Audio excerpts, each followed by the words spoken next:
Start, sir. Good afternoon, my dear friends. Let me welcome you back to my discussion of Kamala Das's poem, The Dance of the Eunuchs.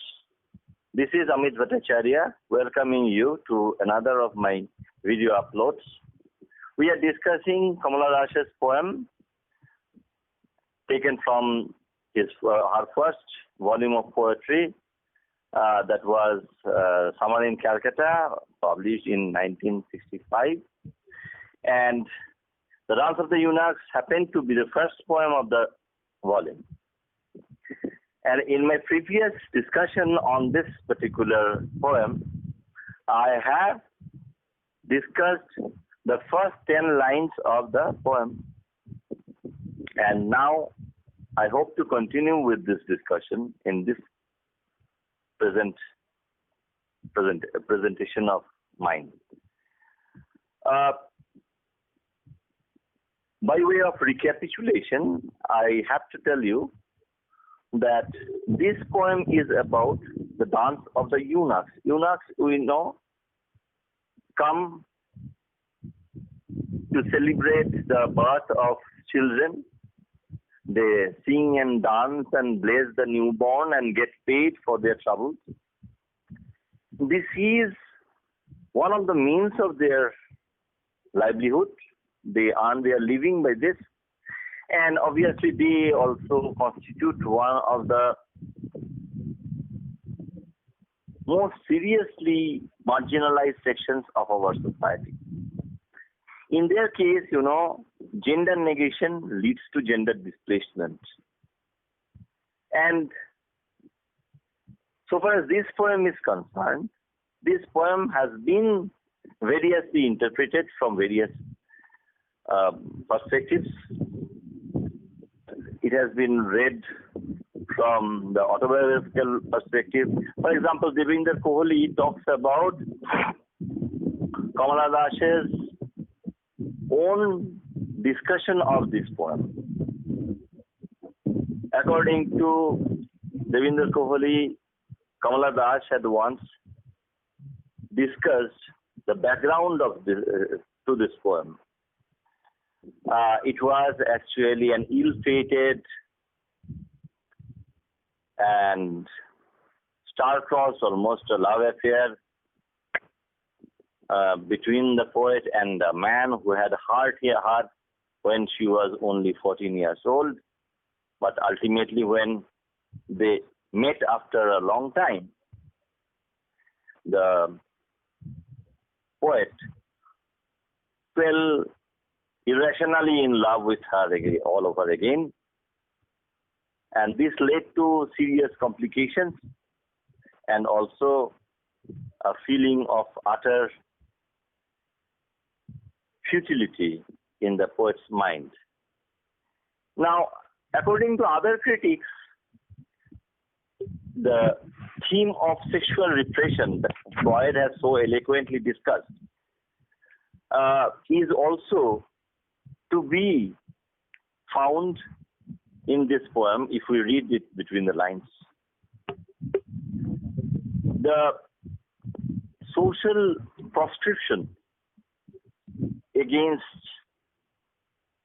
female desire is something that leads to a kind of vacuity and causes disillusionment as well as dismay for the sensitive, passionate poet Kamala Das.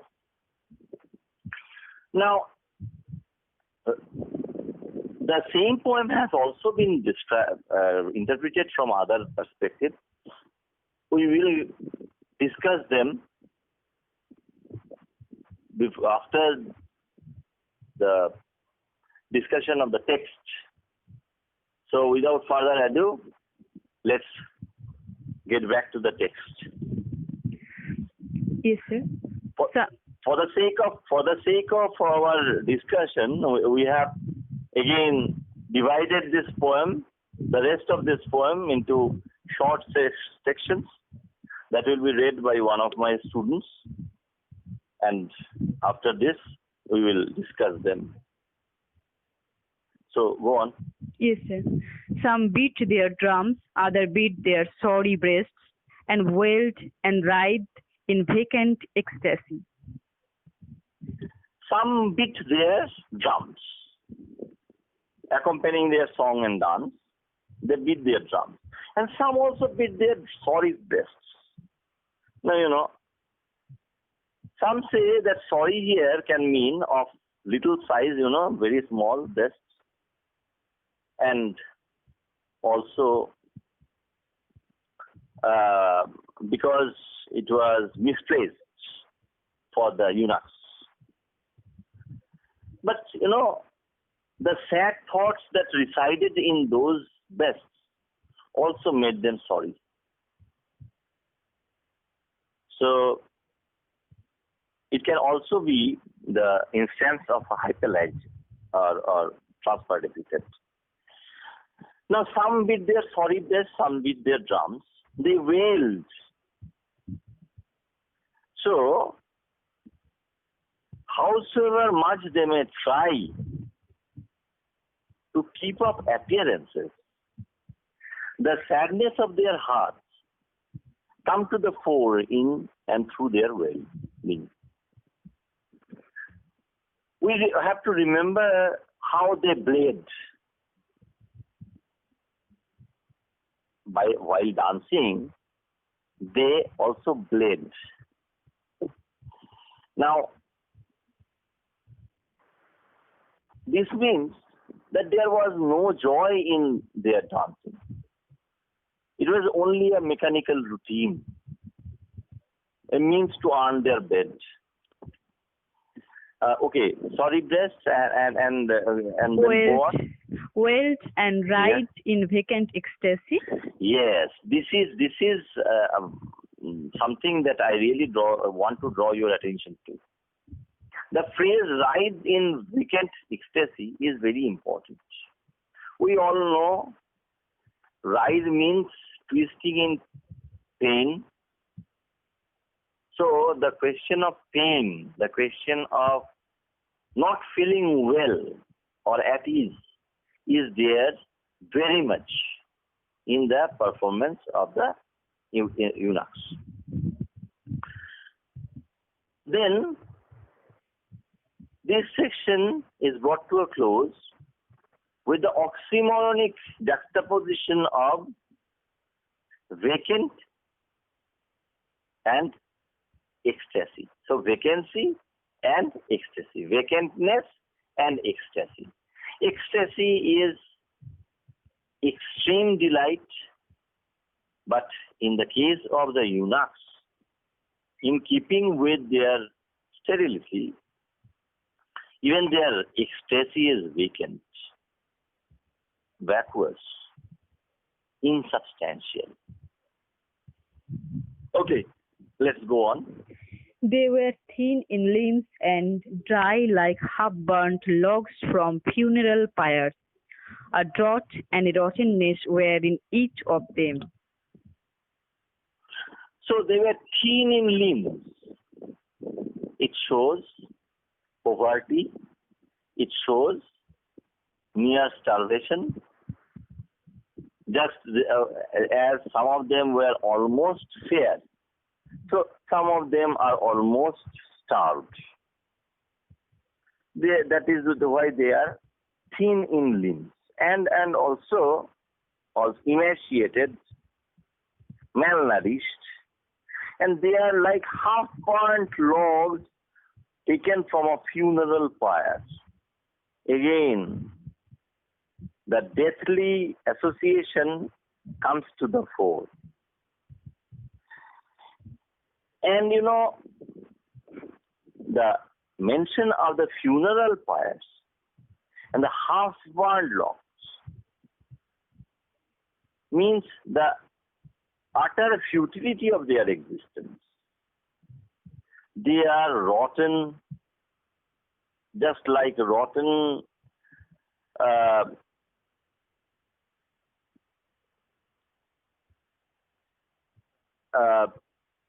they are okay. Let's read that portion again. Yes, sir. funeral fumbling pyres, for the yes. Then funeral pyres, a drought and a rottenness were in each of yes, them. yes. I was fumbling for this word drought. Now this drought, first we have to talk about summer. Summer is associated with drought, but in their case, in the case of the eunuchs, drought is something that is associated with sexual sterility as well. And that is why they are rotten, because they are devoid of life. Okay, yes, drought and rotten, and then? Rottenness were in each of them. Were in each yes, of them. Yes. So this rottenness affected almost each of them. They were equally devoid of life. They were devoid of vitality. They were like almost zombies. Okay, let's go to the next portion. Yes, sir. Even the crows were so silent on trees, and the children, wide-eyed still, all were watching these poor creatures' convulsions. Okay, so the crows were silent. Usually the crows call, we know, they are very, very noisy. But even the crows, as if they were, if not positively frightened, at least they are baffled. Just as the wide-eyed children are also baffled. In our childhood days, we all harbored some kind of an irrational fear of these eunuchs. And our elders also used to frighten us by talking of them. By talking of ghosts, by talking of villains, bad persons. So this association, almost an irrational association of the eunuchs with something evil, this is also one of our social misconceptions. And this at once leads to and is the result of a mindless social marginalization of the eunuchs that in so many words Kamala Das has showed us in this one. Okay, go on. Next section, sir? No, this section we have completed, no? Yes, sir. And the sky crackled then, thunder came, and lightning, and rain, a meager rain that smelt of dust in attics and the urine of lizards and mice. Ellipsis point. Now, yes. So, in the last section, we had talked about the children and the crows all watching and being still when the eunuchs danced. For the sake of our discussion, can we repeat that section? The crows were still and the children were wide-eyed. Yes, go on. Yes, sir. Children were wide-eyed still. All were watching these poor creatures' convulsions. Yes, the poor creatures' convulsions. Now, this is something that we had left out, Now, the poor creatures. So, the poet pointedly tells us how these creatures are really poor. Poor can mean, in this context, not only poverty-stricken, but also ill-fated. They are only capable of convulsion. They are not capable of glee or joy. Okay. Now, till now, the weather was hot, the Gulmohar was fiery, and there was sunlight. It was very hot. Now, however, there is a shift in the weather. The sky grows overcast. The mythical rain comes. There is thunder and lightning and rain. Just like Eliot's wasteland, here also, the rain does not bring any creative fecundity or vitality. Here, rain is redolent of excrement. And just think about the words that the poet uses. The urine of lizards and mice, and the smell of dust in attics. Why are there the attics? Why are the attics dusty? Because they are disused. Similarly, the excrement of lizards and mice. These are not supposed to be very, very lovable creatures. Neither do we love lizards, nor do we love mice. They are utterly useless and often very, very irritating. And just like in Eliot's wasteland, the dance of the eunuchs can only bring, even if it can bring the mythical rain, it can only bring rain that does not give forth a new life. There is not even a ray of hope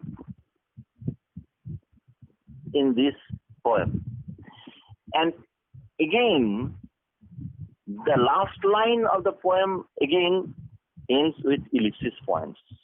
Oh, and I had forgotten to mention in my previous discussion that after the sixth line, they danced and danced till they bled. There also there were ellipsis points. So obviously, the picture that the poet wants us to take from this poem is one of unmitigated gloom and despair.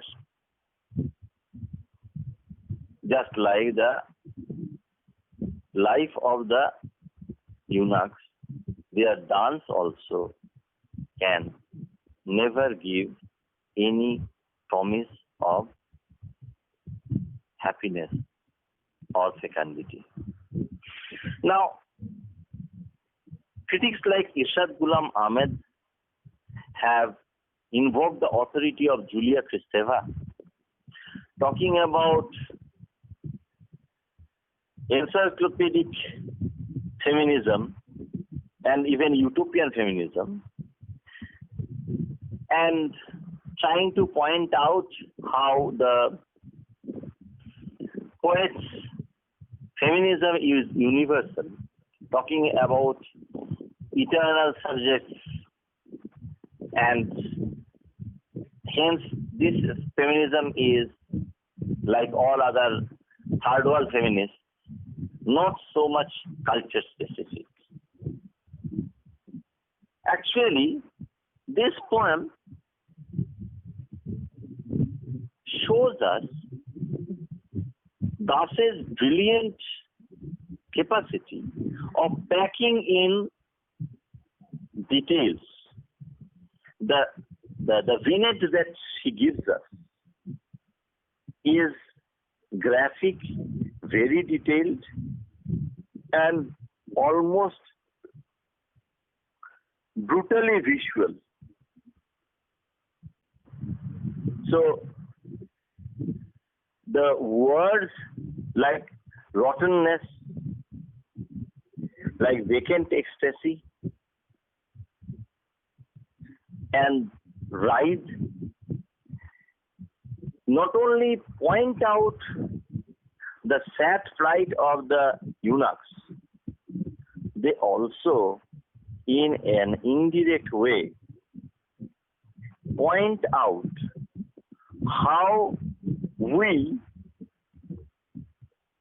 treat these unfortunate and almost helpless creatures, our fellow human beings, in such a despicable way.